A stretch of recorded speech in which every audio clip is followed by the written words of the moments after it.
All right. Hi, everyone. Welcome to the channel. I'm Laura, and I've just been to FaB Worlds. I went 4-3, and I played Iyslander.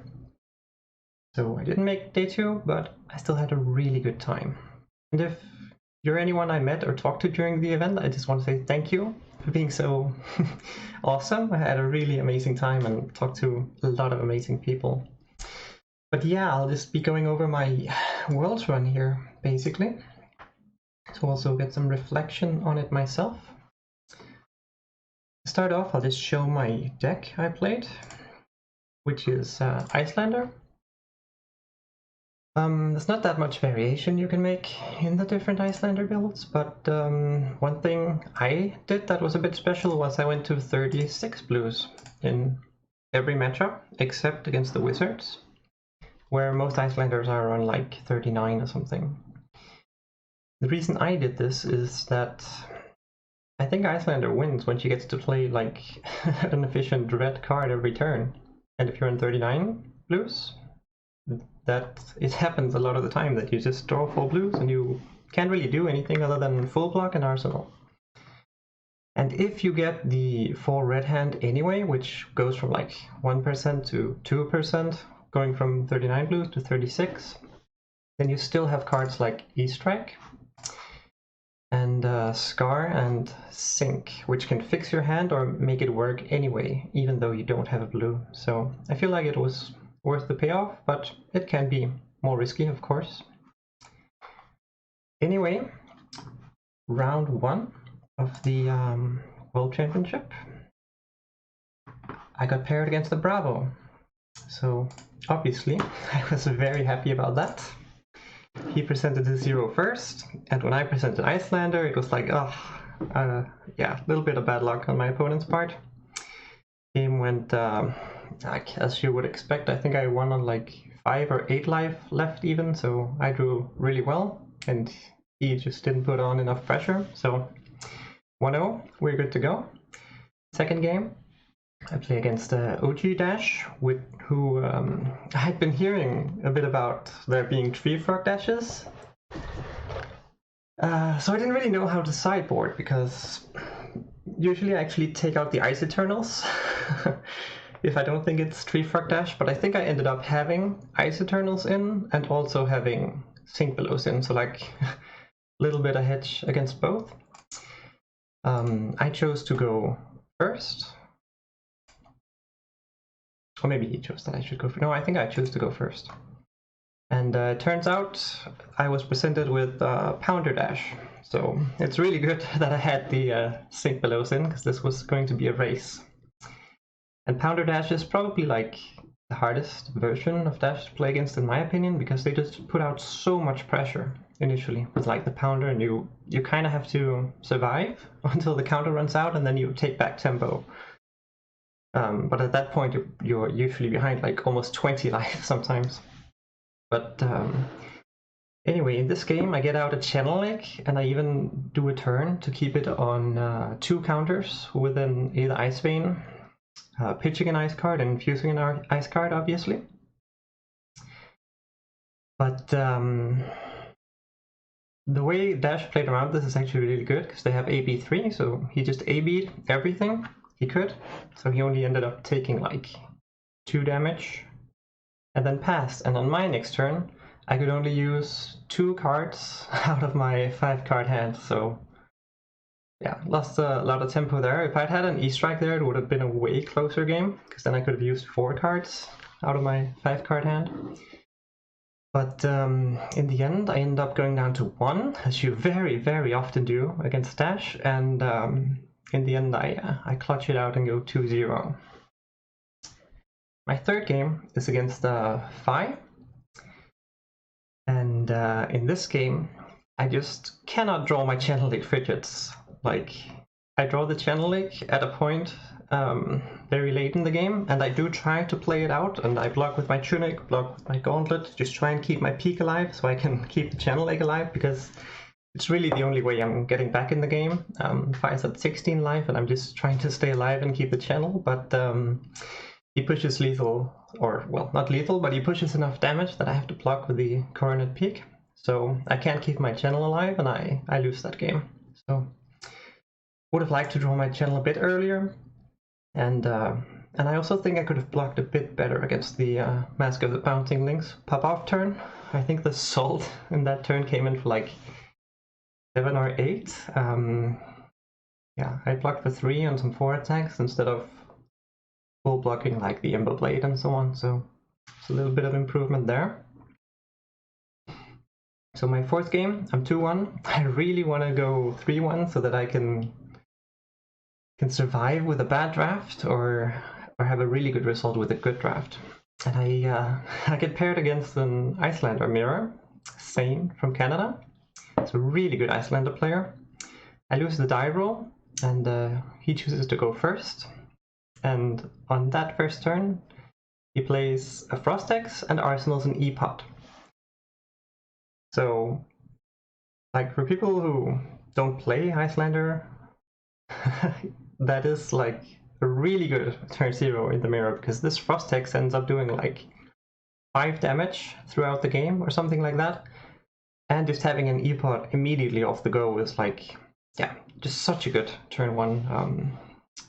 I try to play as well as I can, but my draws don't line up very well either. Actually here I do play 40 blues and 20 reds, but like the first 3 or 4 turns I draw full blue hands and then I draw a full red hand. So like, yeah, I feel like some things could have gone a little bit more in my favor, and I try what I can do, but yeah, he wins that game. So I'm 2-2 going into the draft, and I get to my table as like, I think the second last person, the pot, and I'm just sitting down. I'm on seat 4, and apparently in seat 8 I see Michael Hamilton sitting there. So I'm 2-2, about to start a draft, and I know my first draft opponent will be Michael Hamilton. Here we go. We start the draft, and I just pick some good red value attacks, and I don't really see any signals. Like, I get past a few evos, but it's not like great ones. So I just keep picking red boost attacks. Basically, that's good value, and in the end, that's what ends up working out, because I don't see a dash signal, I don't see a Teklo signal, and honestly I don't even really see a max signal either, like the buffs and so on aren't there, so I just end up playing this fatigue max deck with like 20 red boost attacks, 7 or 8 items, some of them blue, you know, because you can just crank and hit with Banksy so that the items actually hit for 3, and that kind of way. And I'm actually like quite happy with my deck. I think it's pretty solid. So I sit down to play the game against Michael Hamilton. He's also on max. I believe we're the only 2 maxes in our pool, although I'm not quite sure what the pool layout ended out being. And I choose to go first. He's presenting 34 cards, and I'm presenting 38. So by going first, I have like an insane advantage in the fatigue math, if it gets to that.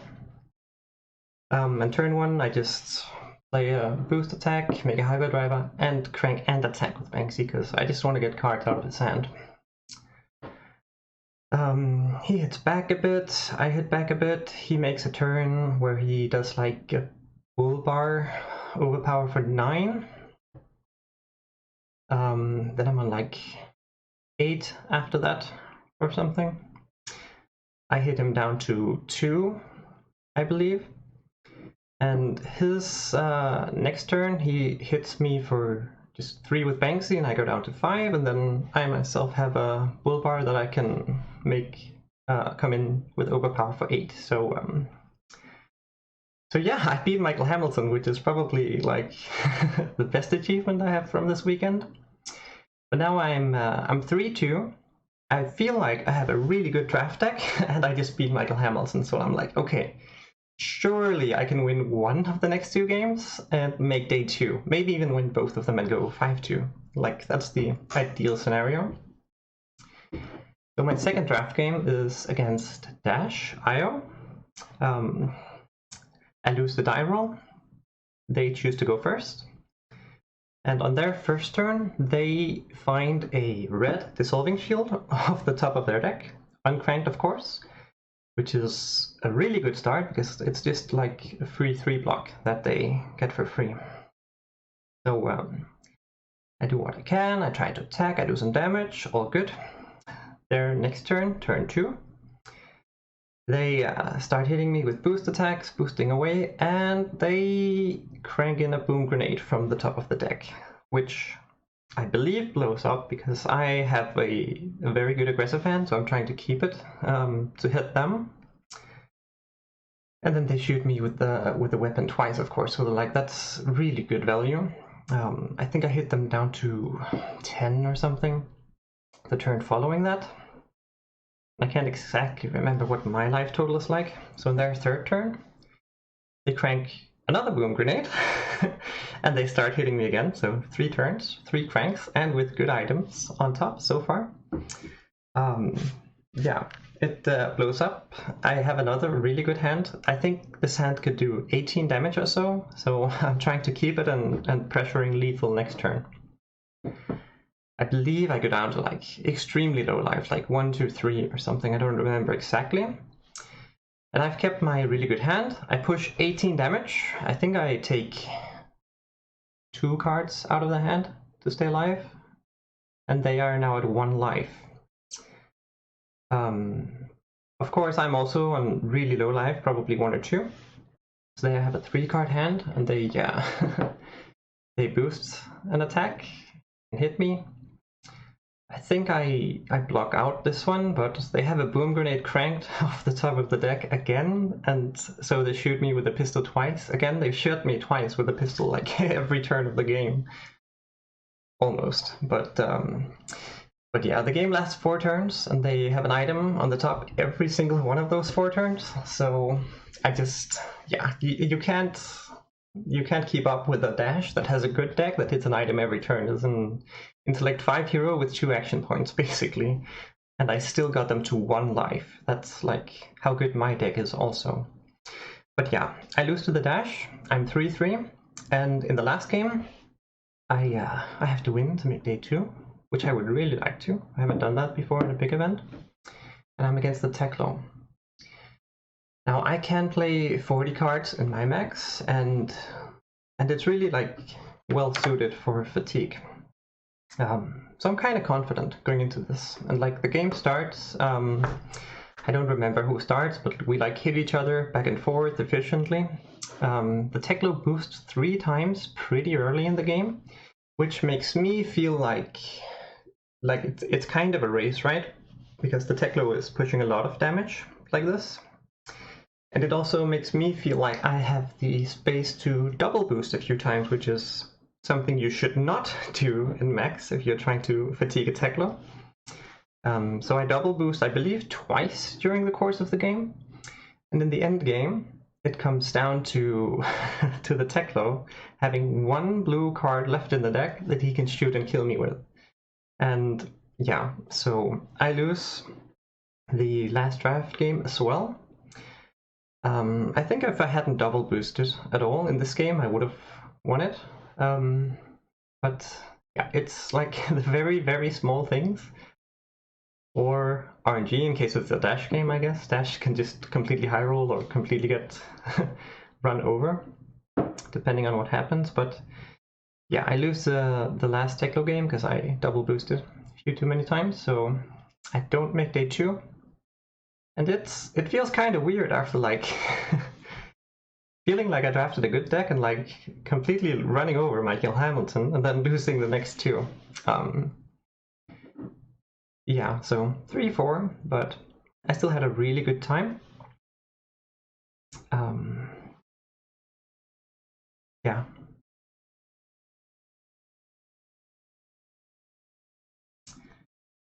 Day after, I do try and play in the calling. I open a fatigue max pool again.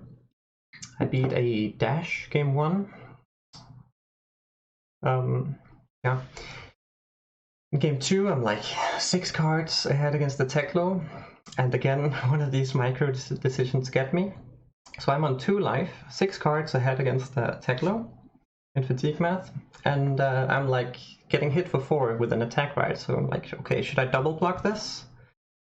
Or should I just go to 1? But like, we are way into the second cycle, and I haven't seen any overpower cards pitched at all. So my brain goes, well, there's no overpower left. I'm just going to take the 1 damage, go to 1, and then I'll have so much card advantage I can just win the game easily. Turns out there's a blue hydraulic press in my opponent's arsenal that he's kept there for like 3 or 4 turns, just hoping I would go to 1. And he plays it, I lose the game, and then I'm like, okay, I'm not going to make day 2. I've gone 1-1 because you know the last round you're gonna get paired against people who pulled like annihilated tanks and stuff, and for sure you're gonna lose at least 1 more round, probably 2. Just a better decks, and apparently like my micro decisions is not on point here. So I dropped from the calling at 1-1. Not a great weekend competitively, but like not a terrible weekend either. Like I think going close to 50-50 in the Worlds is like fine. A lot of even the really good players like Pablo Pinto and the Spanish team, they all also didn't make day 2. So like I would like to make day 2, but it was just not the event for it this time. But that means I have the rest of the weekend left to play side events, which I do, and that's actually really nice. I played the Sagrada Familia constructed event at 3 as my Iyslander deck, and I managed to go 4-0, so I can get a cool foil, what's it called? Frostbite. That's really nice. I think those were probably like the most fun games I played all weekend, to be honest. It was that CC event. I played against 2 Azaleas, which the first one I kind of high rolled and won. The second one, the Azalea started high rolling, but then I took tempo back with Channel Lake, and we ended up in a really close end game that I managed to edge out. But actually, my favorite game of the weekend was game 3 against. Let me pull it up here if I can find it. Game 3 against Li Chang from Germany. He played Fatigue Dash, and I had never really played against Fatigue Dash on Iyslander. And again, this is the Dash matchup, so you don't know what you're supposed to hedge for, right? This time, I don't play my Ice Eternals because I figured people wouldn't be on Fatigue Dash in a side event.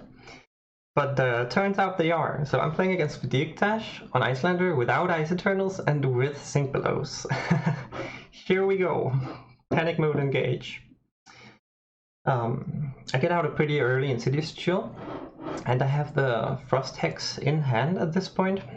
And Li Chang plays out the Warhorn, so I have a decision to make here, because if I play the Frost Hex, he will crack the Warhorn, kill my Insidious Chill and my Frost Hex. And like at that point, it's a game of finding my Frost Hexes again, really quickly, and Insidious Chills before he gets the Remembrance of the Warhorn.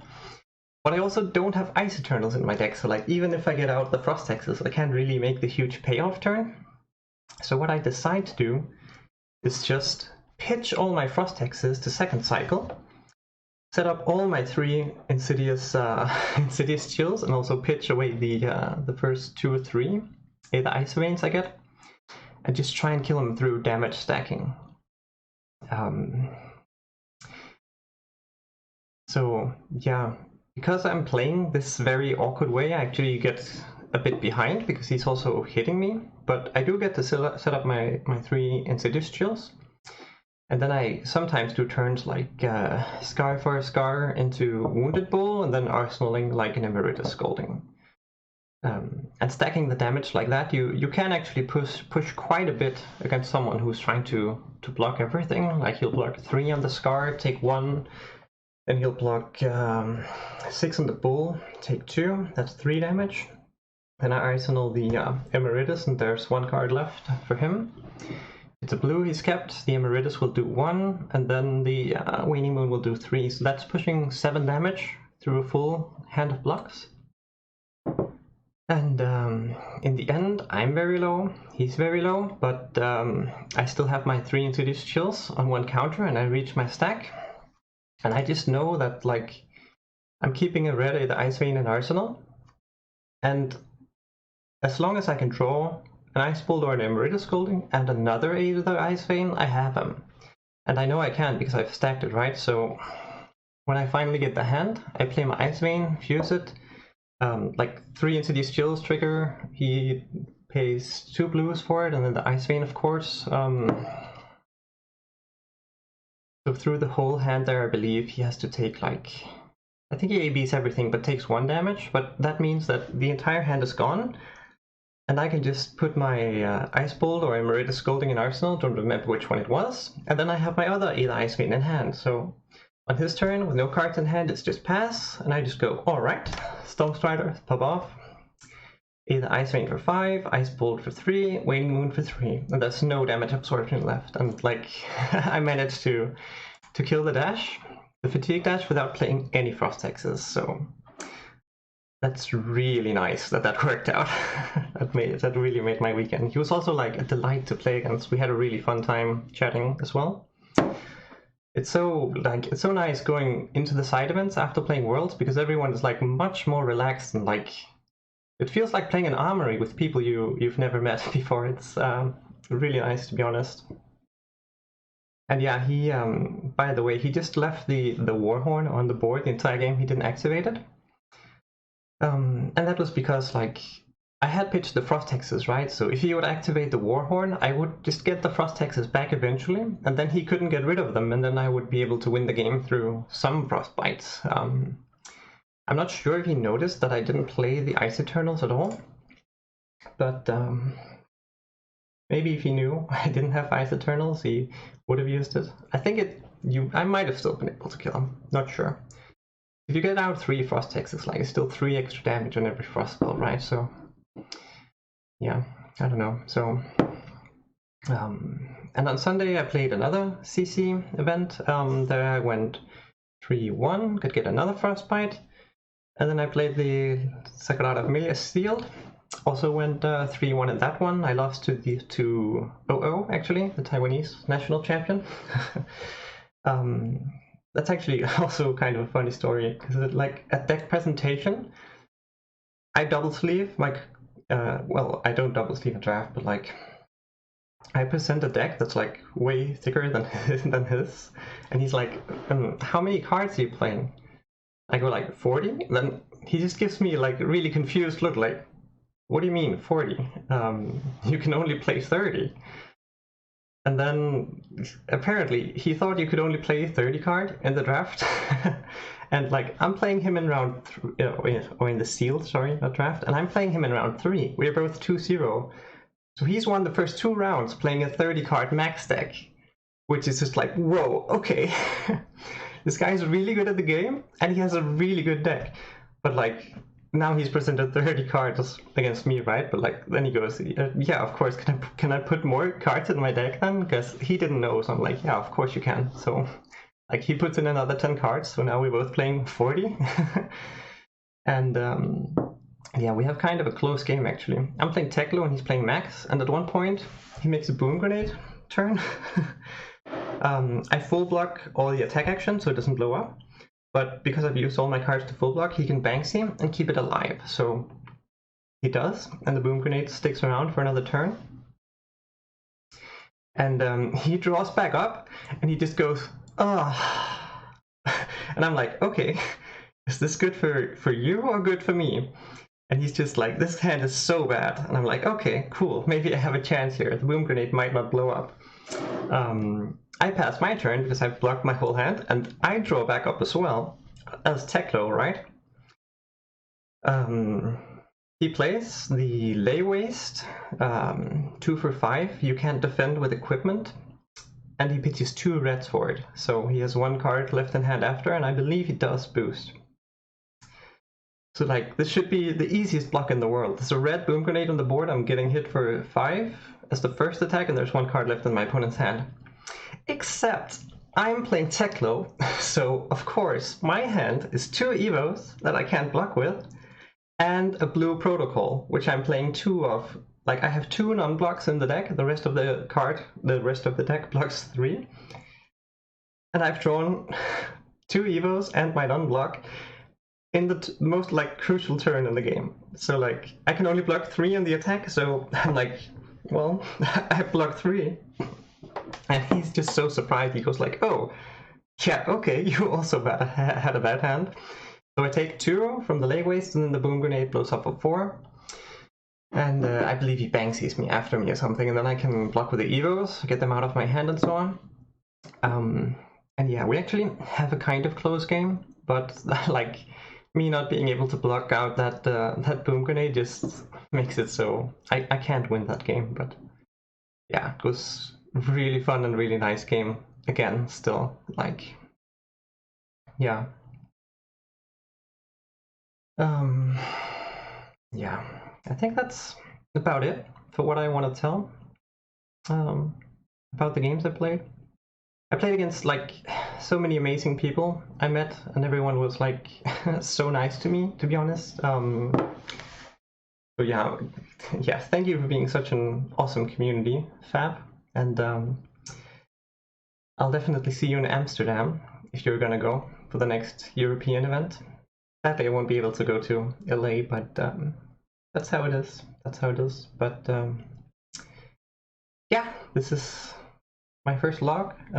If you enjoyed it, please let me know. If you want, yeah, I don't know how you do a vlog. I think it was okay attempt. Maybe it's like going 3-4 in Worlds. This is like a 3-4 vlog. Anyway, thanks for listening, and hopefully see you at the next FaB event. Bye bye.